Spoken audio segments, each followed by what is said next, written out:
morning. Hopefully everyone has had an opportunity to engage, have discussions with our partners over the last couple of days to really move this whole effort forward. We are the Wildfire Risk and Planning team for AiDASH, and before we move forward in our discussion as far as building wildfire mitigation programs, plans, strategies, we'll start with some introductions. I'm going to moderate today. My name is Jeff Spohn. I'm a degreed forester, started my career on a wildland hotshot crew, spent 25 years at Arizona Public Service. Half of that was overseeing the vegetation management program there, and the second half of it was director of operations, statewide distribution. So had system operations, field operations, veg. We started our wildfire mitigation program journey about 2015. So I'm a little bit younger than some of my colleagues as far as the legacy experience there, but we definitely learned a lot and grew a lot during that journey. So that's me. I'll move to Joe on my left and let him introduce. We'll go through the team and then we'll start. Oh, thanks. And Joe Vaccaro here. Spent my entire career with utilities, but really started my wildfire experience back in 2004 with San Diego Gas and Electric. We had a fairly large fire back then. We put it all back in record time, and I happened to be managing crews in the districts.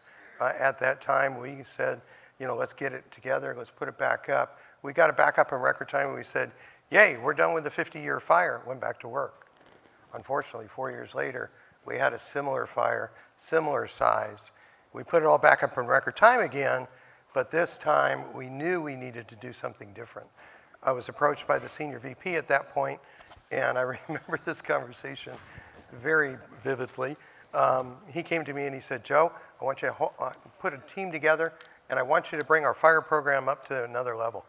And I said, Dave, what does that mean? And he goes, I don't know, just bring it up to a different level.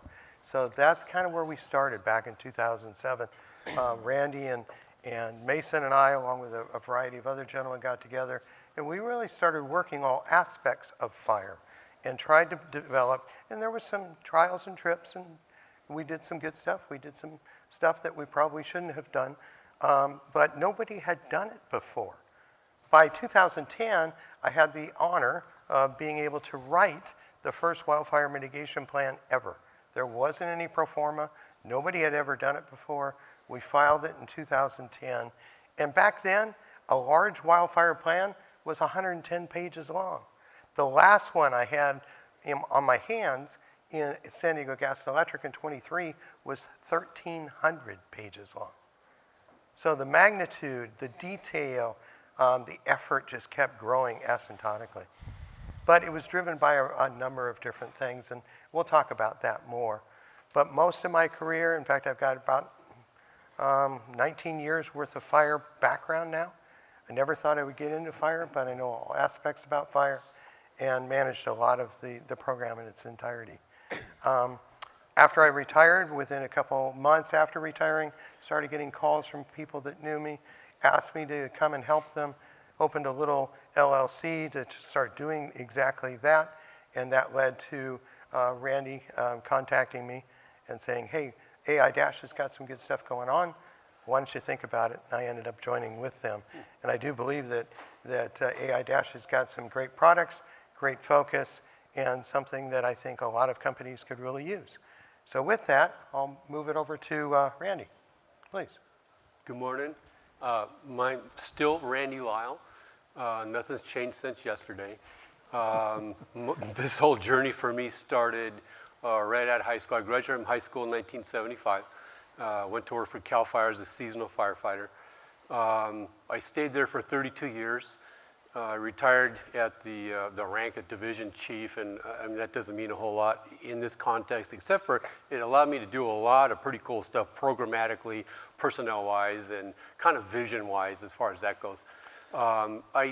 In the agency, I did everything a person can do aside from carry a gun as a law enforcement officer and run heavy equipment. They wouldn't let me near the dozers. So which is probably a good idea for both, for both. So what I did get to do was pretty much everything in the wildland arena, fire trucks, helicopters, inmate hand crews, the whole shot. I did all that. I retired. I actually maxed out the retirement system at the ripe young age of 49. Retired at the age of 50 with 32 years of service, and went to work for the San Diego Gas and Electric Company. I went to work there. Tim knows a little bit about that. In fact, I knew Tim well while I was on the other side.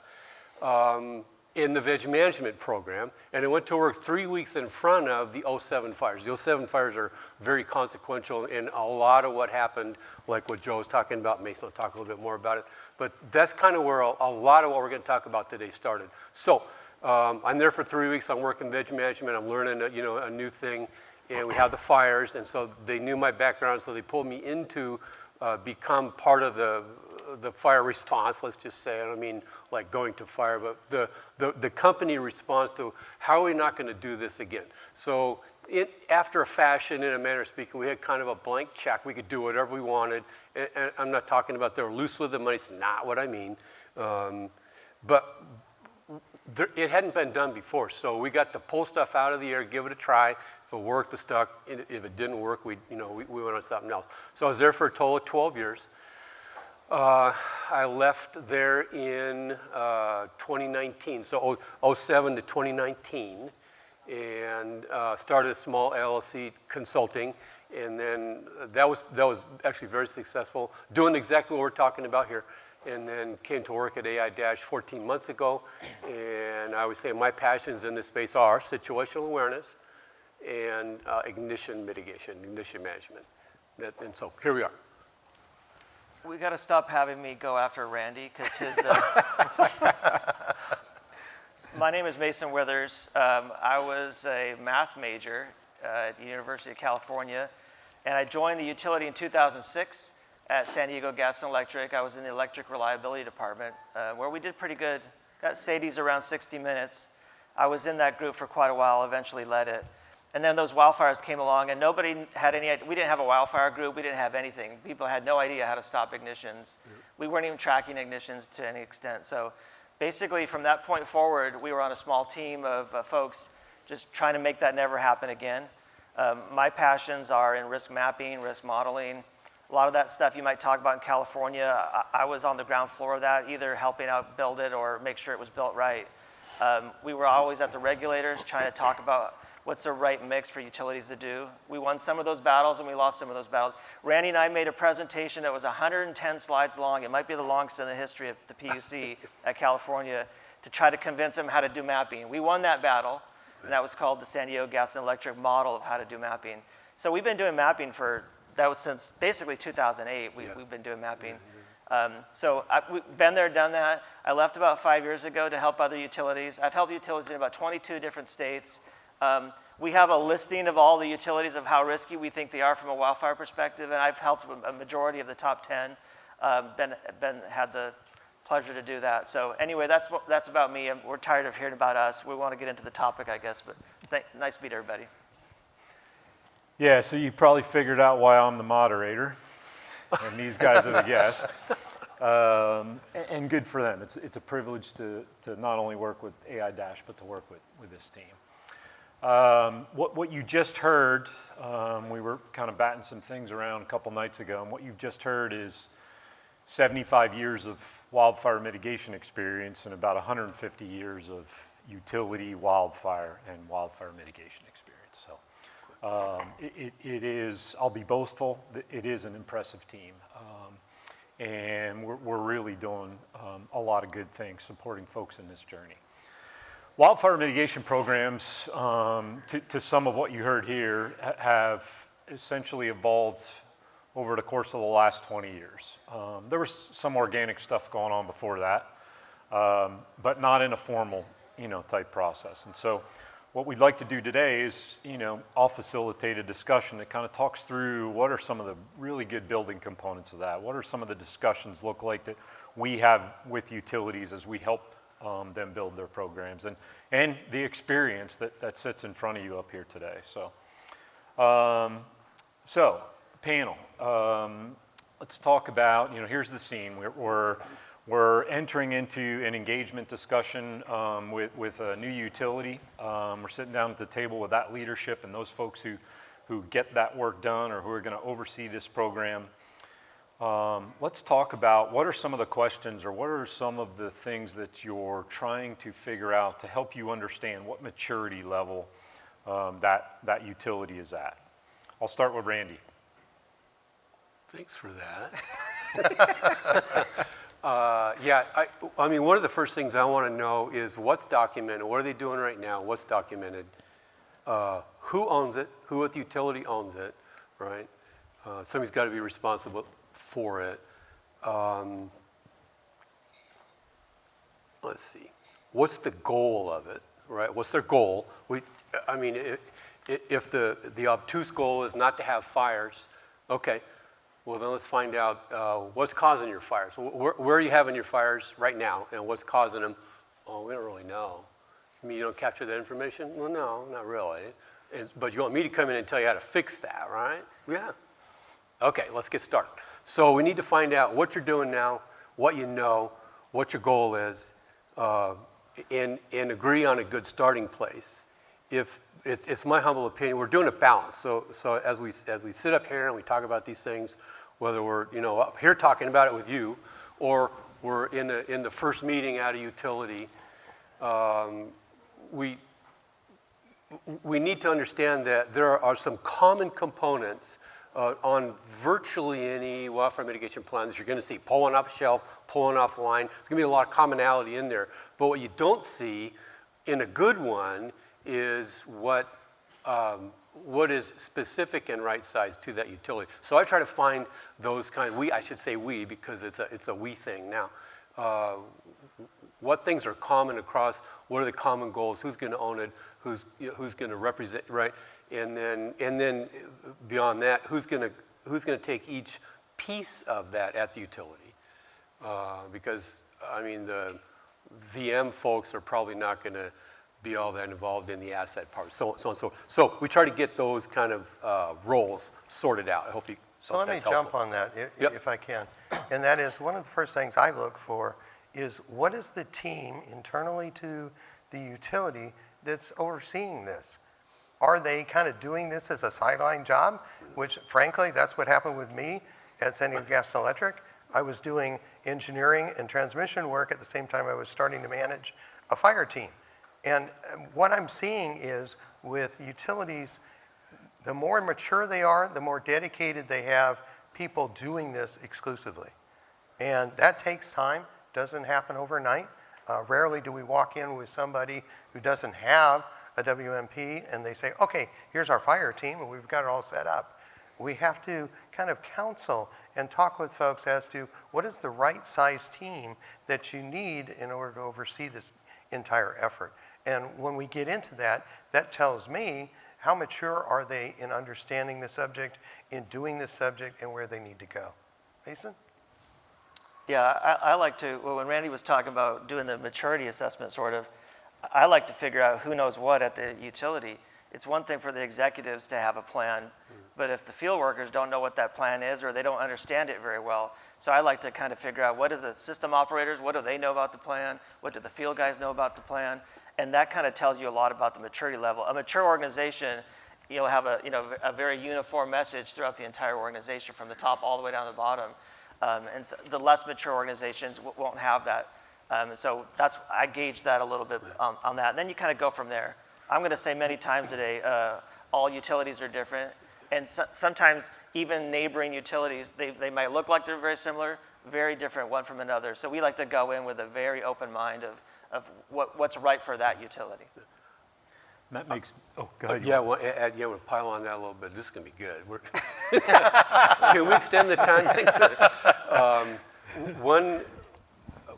One of the things that Mason just said triggered, we may or may not come to this elsewhere, so I want to get to it, is we absolutely rely on the local knowledge at the utility, okay? We don't come in with all the answers. We do come in with a lot of the questions, but not necessarily all the answers. We rely on the local knowledge. What keeps your field people up at night?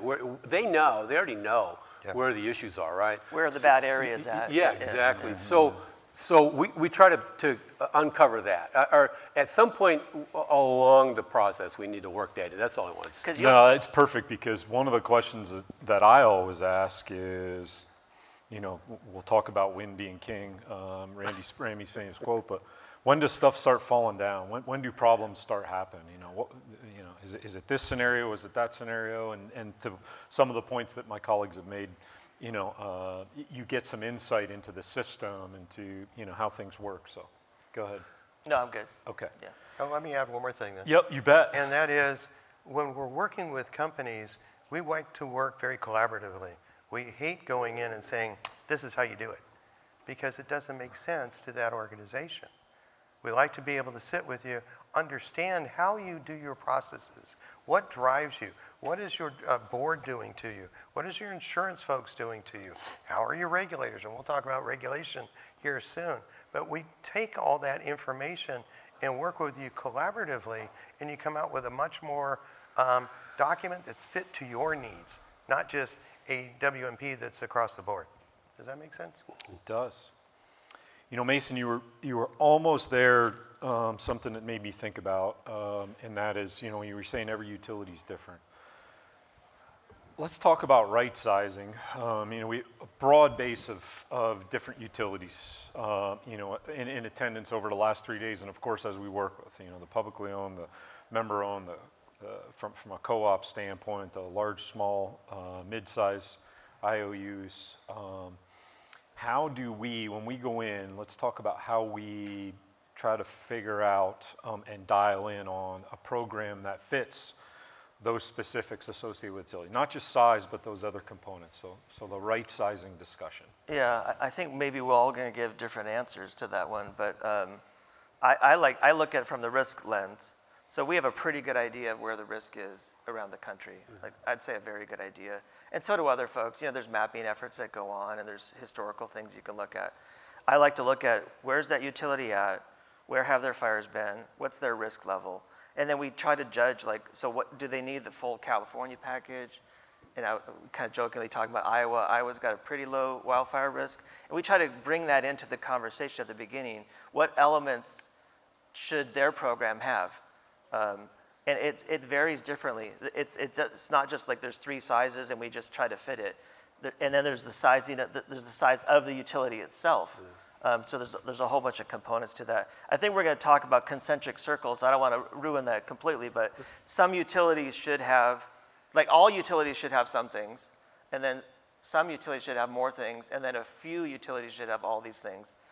And it's not that simple, but that's a way to draw the picture. Sure, the bullseye, if The you will. bullseye. And the bullseye of that target would be the common core things that we need, that we know we need, and we need to focus on them: situational awareness, risk mapping, inspection programs, veg management. We recognize that everybody's got that.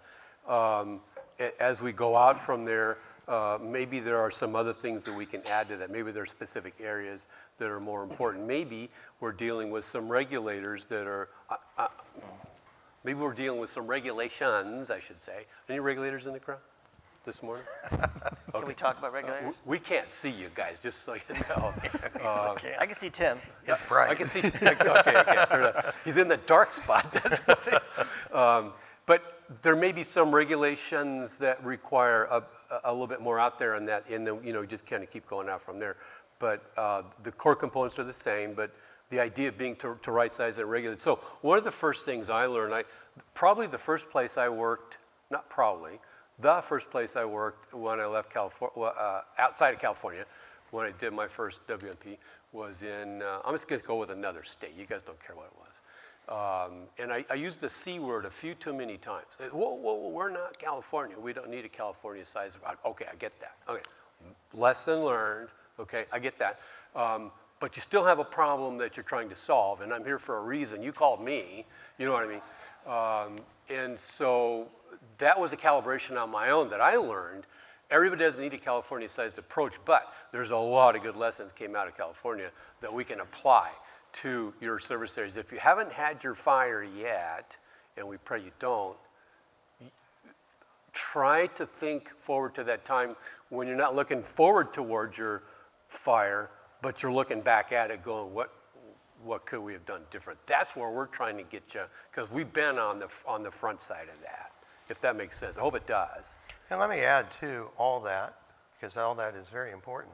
To me, right sizing also includes a discussion with your insurance or your risk people internally, because you need to understand what's pushing your insurance companies.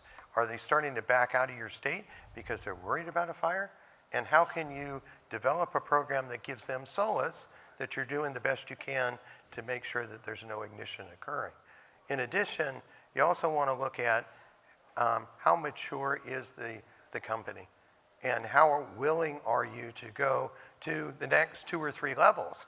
Initially, you don't want to put in anything in a WMP that you're not doing right now, because you never want to get into the trap of filing that with the Public Utilities Commission, and then a year from now, they start calling you on the carpet and saying, wait a minute, you said you did this, where is it? Well, you don't want to do that either. But you do want to have the forward thought of, how am I going to progress? This is not something that you do once, put it on the shelf and leave it to dust. This is something that lives and breathes and will continue to evolve over time and mature. Damage control. We love our regulators. Okay. Are you with me? Recovery. Yeah.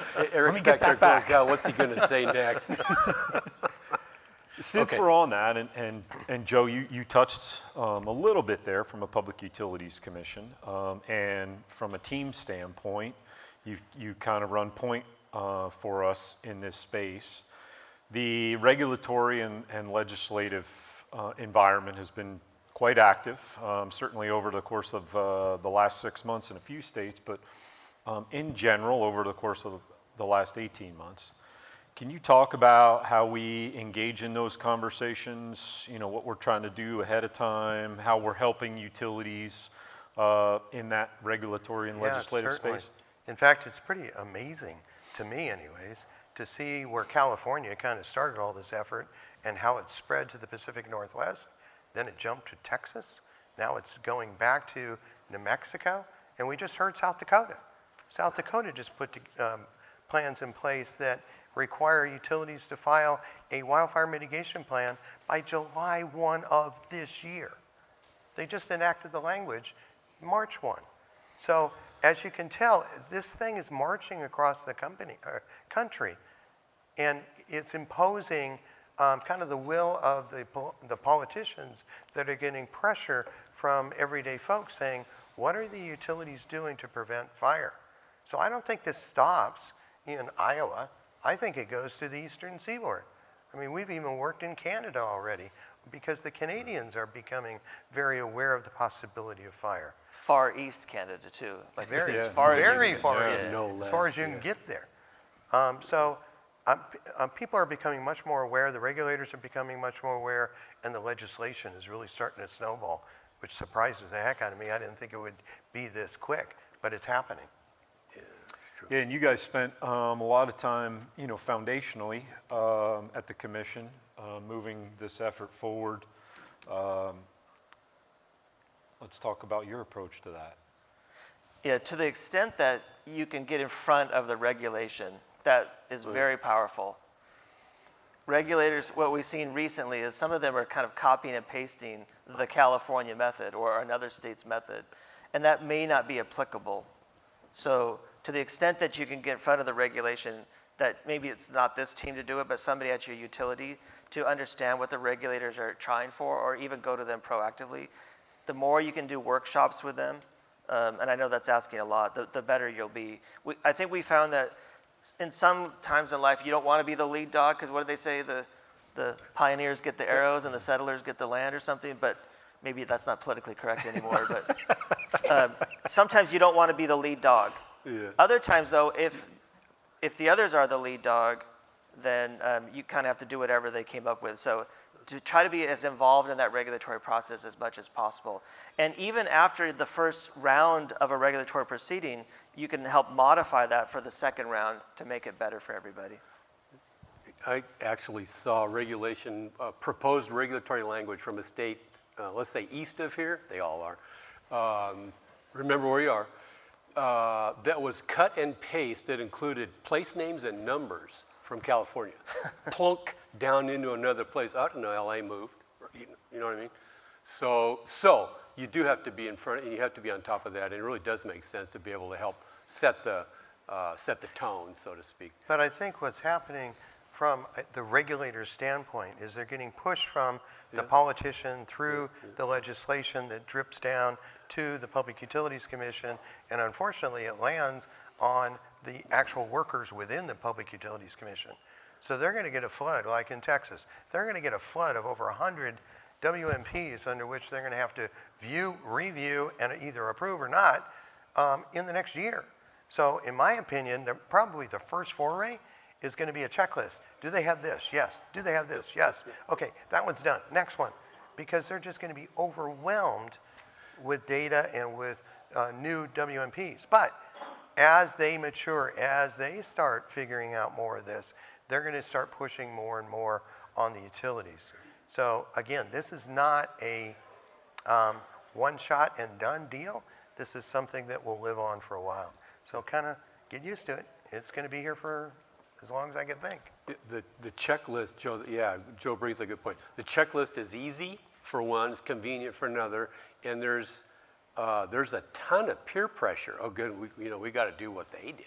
You know, we can't not do all those things. I mean, we would look weak. You know what I mean? And it would be really nice, I'm just saying, if we could get, well, maybe it doesn't have to be us, but people like us could talk to the regulators. Yeah. I would love to have audience with some regulators that are pondering building rules for their state that the utilities are going to have to live with, like it or not, good or bad. Yeah.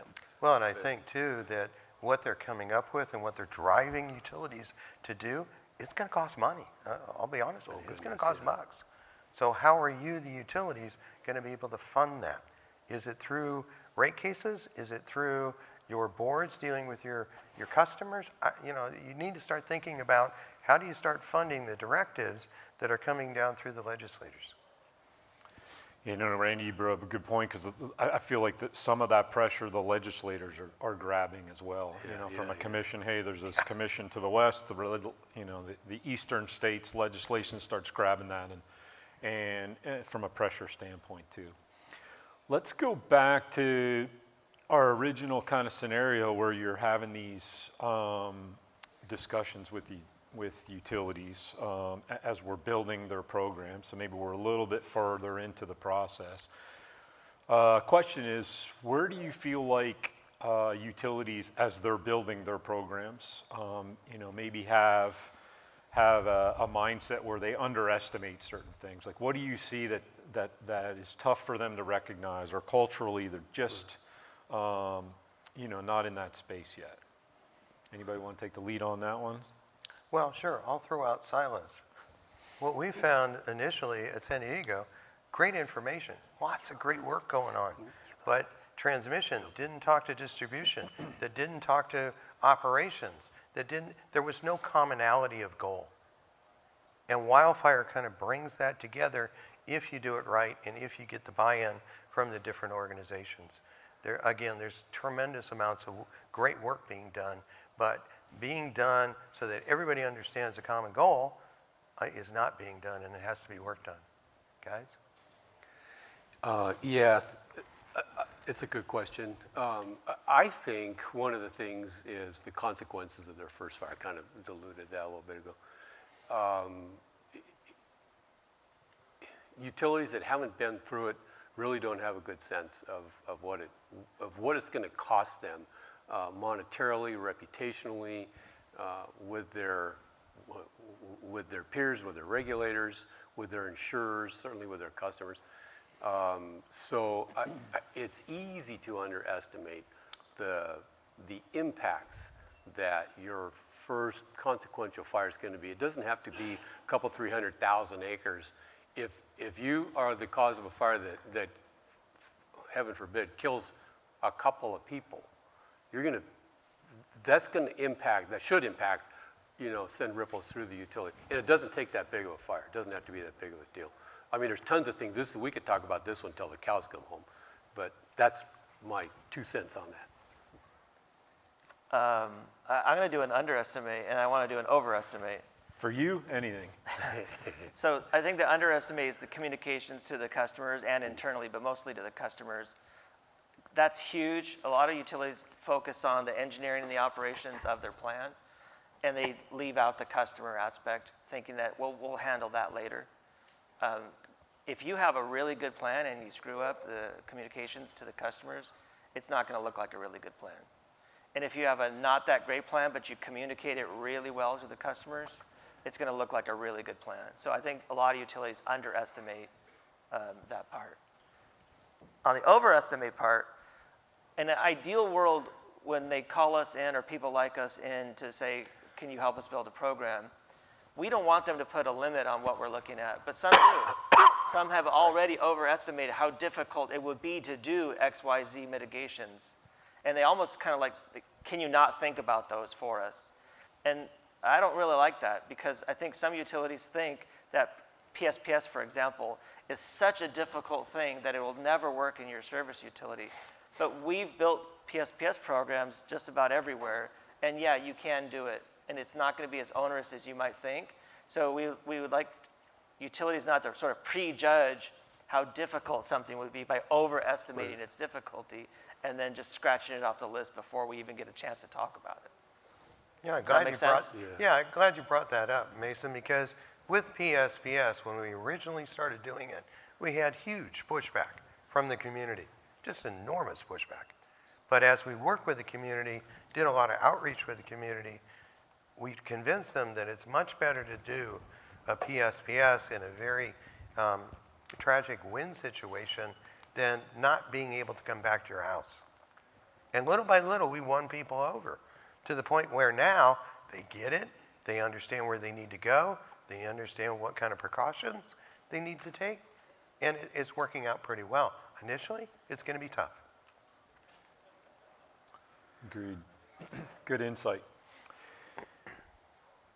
You know, PSPS made me think of something, and that's something I think we also encounter as we have discussions and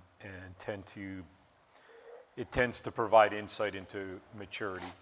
I would say there's a lot of commonality amongst utilities, and that's the data that's collected, the data that's analyzed or not analyzed, the data that they're using to inform maybe even existing programs, not data that we might want them to inform the program that we're building. When we think about that, what kind of questions are we asking? What kind of wishes do we have to say, man, I really wish you guys were collecting this, or if you are collecting it, I wish you were using it this way? Yeah, you want to start? Yeah, sure. For me, it's ignition data, right? Does the utility collect ignition data? We've found that outage data is a decent proxy for ignition data, but it's not a good proxy for it. If you're not collecting actual thermal event information, you're missing a lot of good informative data that could be turned into actionable intel for your utility. So there's a handful of ways to go about it, but collecting good information about where you're having your ignitions or near ignitions, okay? There's kind of a legal definition. California, there's a reportable definition for what an ignition is, and where the attorneys in the room came up with a definition. Has to be electric in nature, okay? Has to be electric in nature, has to leave the facility, the electric facility. So if it burns a wood pole but doesn't burn anything else, it's not a reportable ignition. Okay, that doesn't make sense to me. They had a fire, they had a cause, but anyway, that's the regulatory requirement. Has to travel more than a meter, okay? And then the utility, the fourth one's kind of, so the utility has to know about it. So there's some, again, some attorneys were involved in that. Are there any attorneys here? Yeah, and we love our attorneys. So we do. But anyway, so until you begin to collect good information, and we're happy to help with that. We can tell you about that. You can catch me in the hall on the way out, whatever. when we did SDG&E, we built a program. We happened to be, when we first started, we happened to be in the midst of a changeover to the OMS system. And so we were able to build into that what we call the heat form. So troubleshooters went out and they were doing their normal troubleshooting stuff, right? They're at the scene of an outage. And the question was as simple as this. Is there evidence of heat, yes or no? If the answer is no, they're done.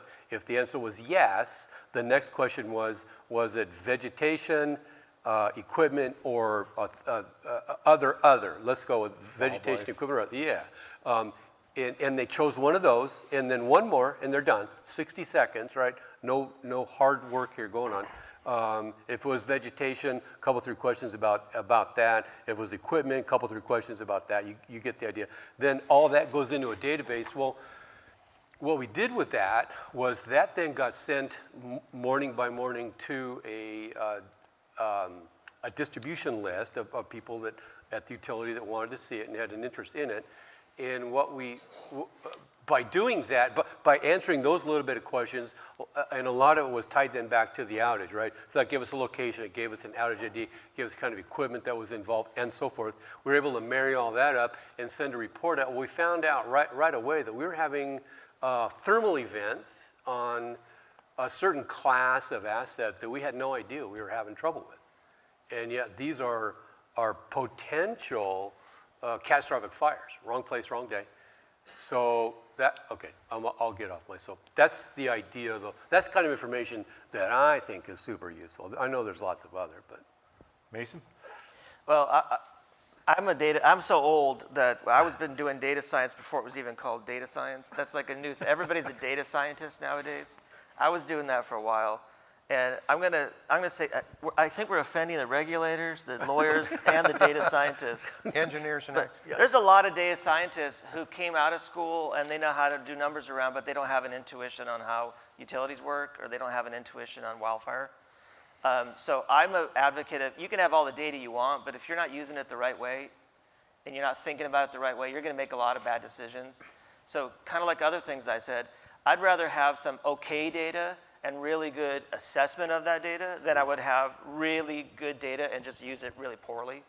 I know that's kind of high level, but when you're trying to think about how to build your programs, really get people in there that understand how to use that data, and not just somebody maybe fresh out of school who knows how to do standard deviations or thinks they know how to do machine learning or something like that. But if you can't apply it to how utilities actually do their business, then you're going to have some trouble. You can train those data scientists to become utility experts, but just don't think that because you got a big pool of data and you have somebody called a data scientist that your problem is solved.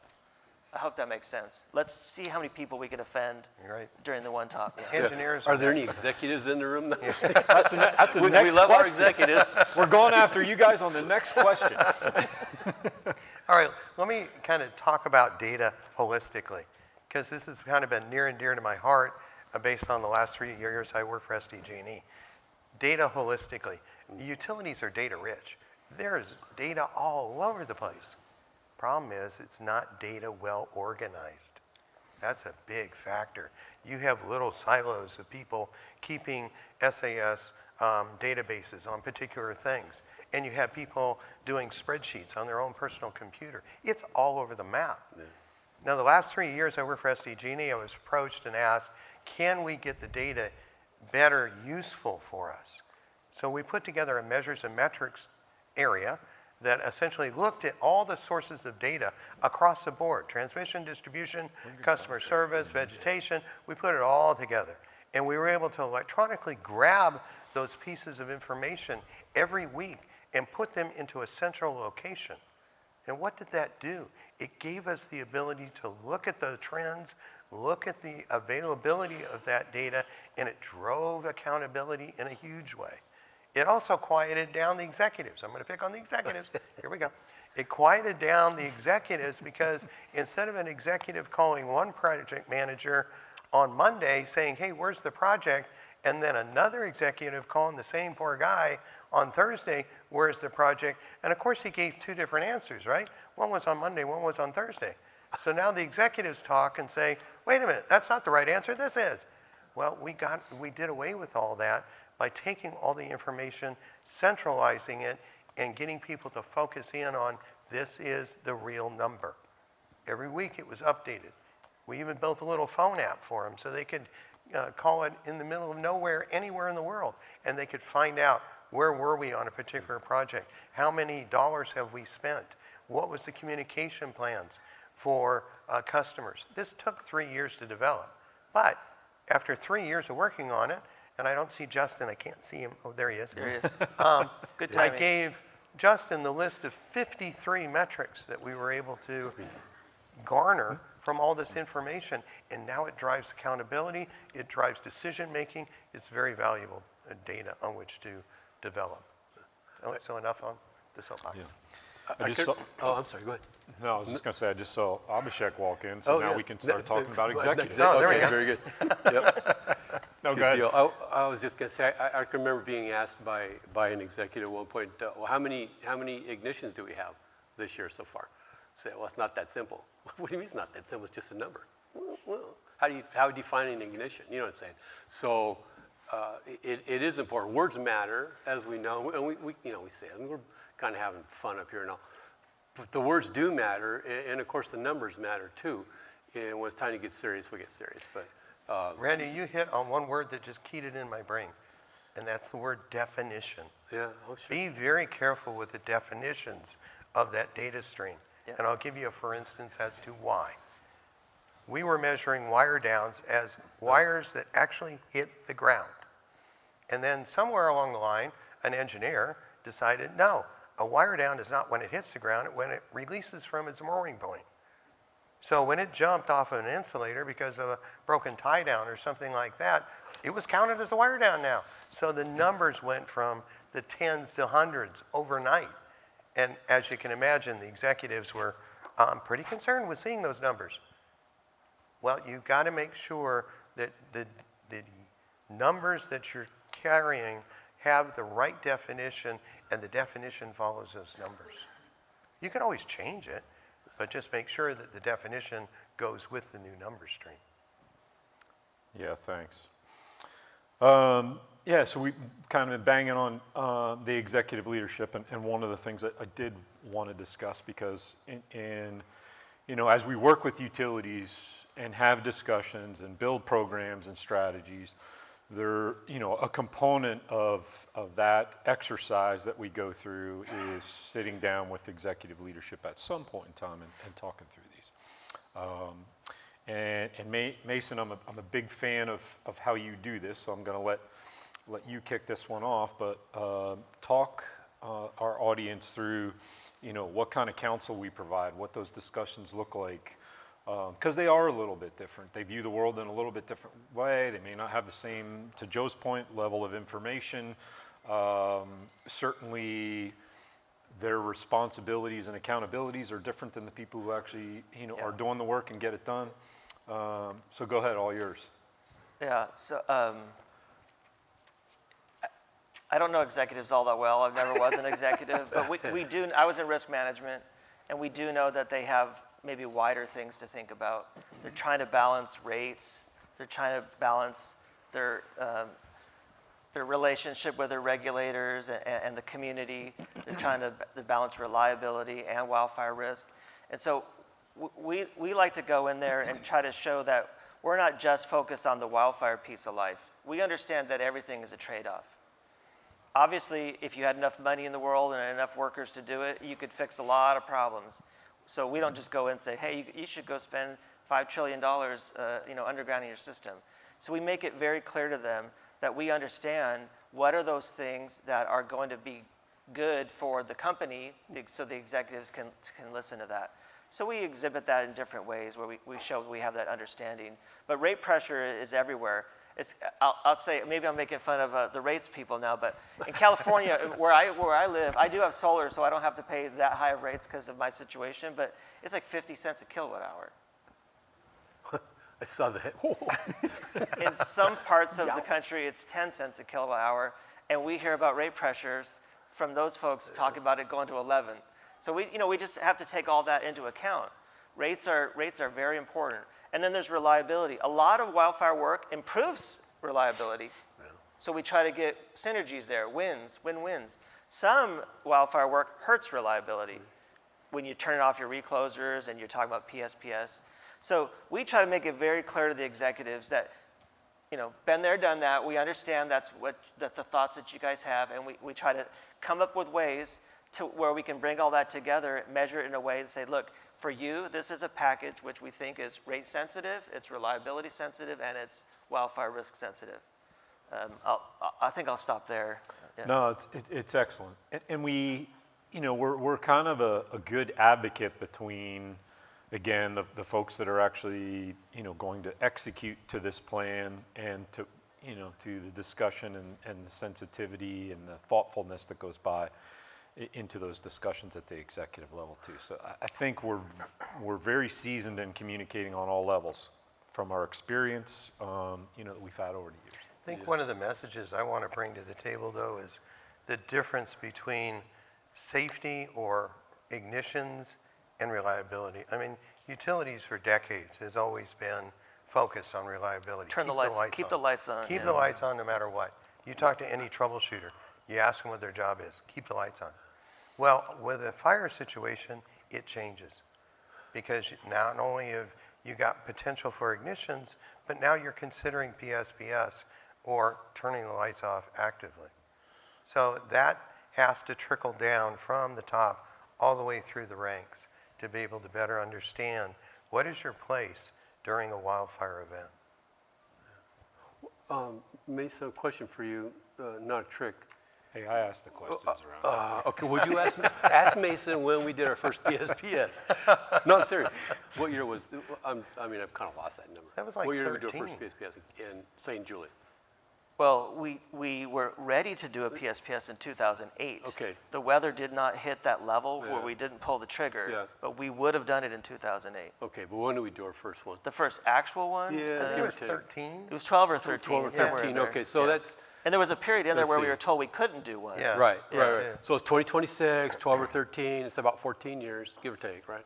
Okay, so that's where I live, that's my place. I've lived through probably 25 is my best guess, public safety power shutoffs. Why am I telling you this? Because I can tell you as a member of a small community that has to deal with this, has to actually live with the outfall of all that. Facebook, saying you're on Facebook today is almost like back in hippie days, like, yeah, watch TV. Well, cool people didn't watch TV. Cool people aren't on Facebook anymore. No offense to all the Facebookers in the crowd. There's We got another H1. You know what I'm saying? Okay, but I can tell you that, here's the point, right? Early on, in the little Julian community Facebook thing, there was just banging on the utility. Oh, that's because they don't want to fix their wires. That's because they don't want to spend any money, blah, blah, blah. It's like, man, I'm done arguing with you people because that's not the case, I'm telling you. Now, it's I'm surprised they didn't turn it up. I'm telling you, it didn't take 12 or 14 years, but in an amount of time, organic to the customer base, to the community, they decided that they would rather have the power shut off than have fires. We've got a lot of large fire history where I live, and the folks would rather have it turned off than have the fires. Because they trusted that we were doing it when it was appropriate. Right. We weren't just doing it willy-nilly Yeah. because we didn't understand the situation. Yeah. We were doing it when it was dry and when it was windy, and they knew that. Right. Well, and we also gave them good comms as to what to expect, when to expect it, how many hours ahead, and a place to go. Right. We called them community resource centers, a place for them to go and get up-to-date information. We drug out generators so that they had a place to cool down because typically Santa Ana is during a hot time. But we gave them the ability to interact with us, and they saw that it was real, that we live in the community too, and we want to help, not hurt.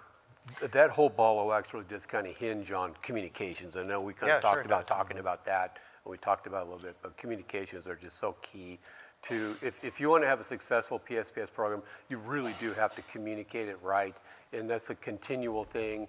The seasonal stuff, I call it the global stuff that goes, year round, and then the lead up to the actual event itself. If you do that right, chances are you're going to have a much more successful public safety power shut off, and your people are going to get behind and support that. They will. So, Jeff, I want to tie together two themes we just mentioned. The workers themselves, the linemen, like Joe was saying, hey, I just want to get the power back on. Yeah. And they were even doing that in high winds because, right, that was how it was. The customers trust us about PSPS because now in the mature places, because they know we're doing it during the situations when it matters.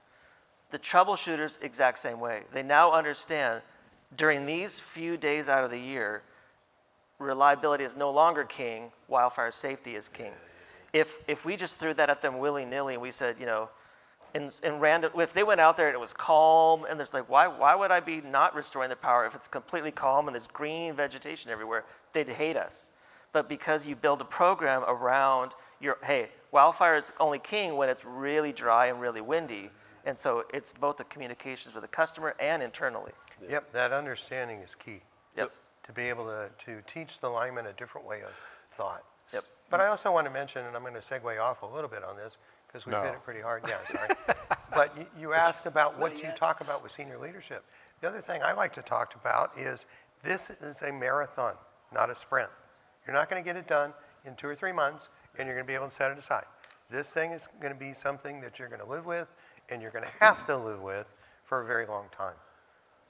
No, good message to anchor. It is a living program, constantly evolving. Do you have something you wanted to add there?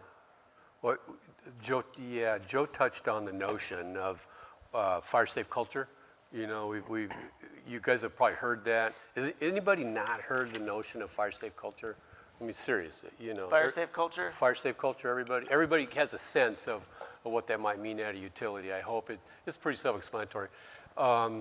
When your operators are empowered to de-energize when they need to, I'm not talking necessarily PSPS, and when your construction crews are out there and they understand that every weld, every splice, every connection that I make may be the one that's tested under those conditions, and it could be the one that fails, or how they approach the work that they're going to do on any given day with regard to having fire tools or whatever. When all those things kind of happen organically, you'll know that fire safe culture has begun to catch hold at your utility, and you're far less likely to be the cause of an ignition if you're practicing those kinds of work habits, let's call them.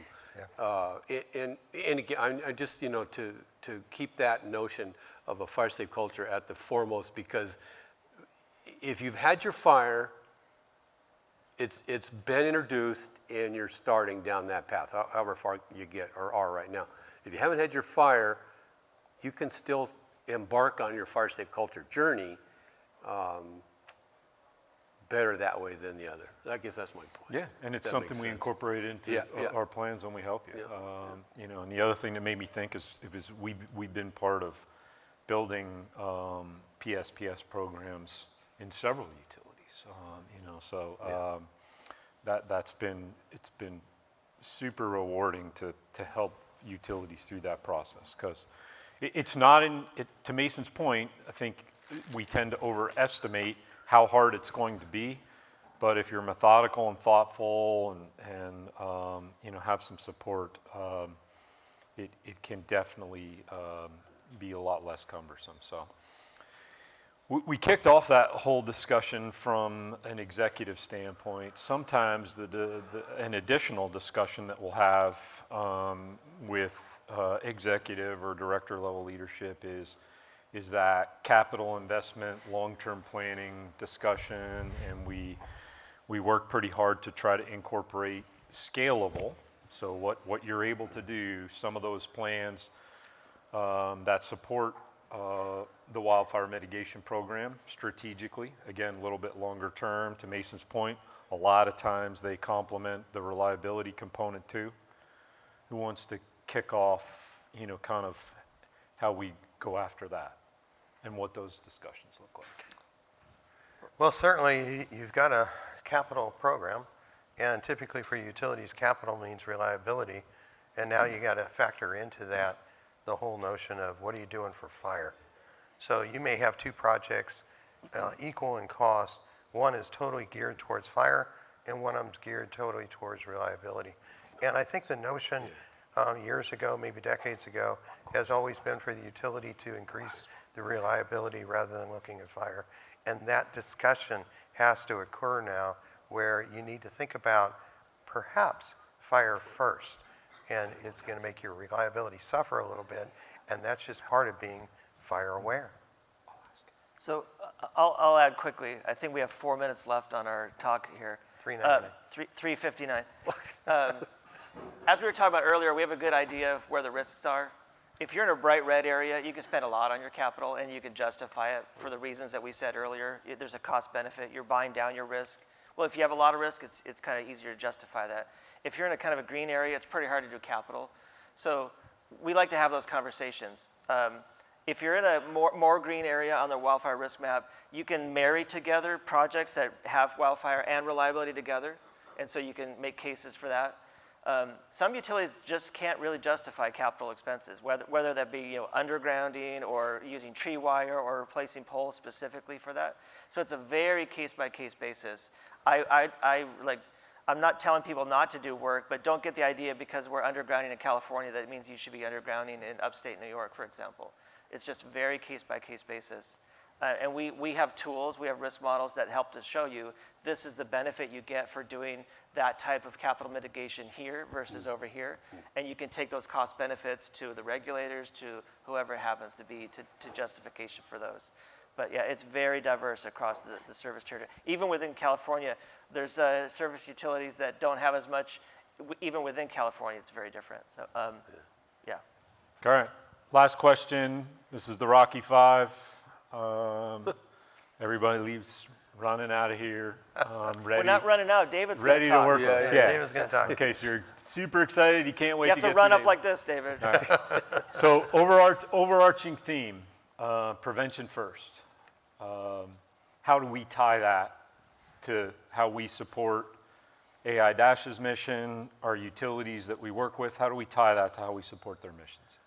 I think, yeah, it's a good one. The whole idea is all the things we talked about will get you to a place where you can anticipate where, when your most consequential ignitions are going to occur, and hopefully preclude that or prevent that from happening by having good planning and good plans. We used to say in the ICS world, the fire world, it's not the plan, it's the planning. I know you get the idea, it's kind of cheesy, but it's actually pretty good one. Yeah, okay, all right, I'm done.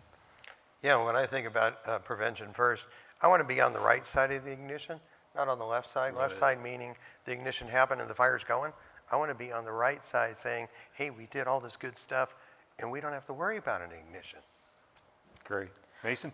I think the environment we live in right now with our partners, with TechnoSilva, with Burnbot, with KPMG, with all these great partners that we have, Schneider Electric, this community of folks all looking at preventing the fire before it happens is a very critical time. That didn't exist a few years ago. Yeah. Everybody had to kind of do it on their own or just, whatever. There's so many tools out there.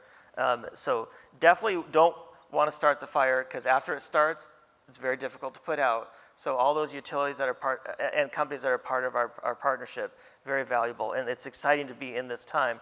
I feel like we're kind of watching things that seeds that we planted 20 years ago are just now like fully blossoming and there's fruit there. It's really awesome.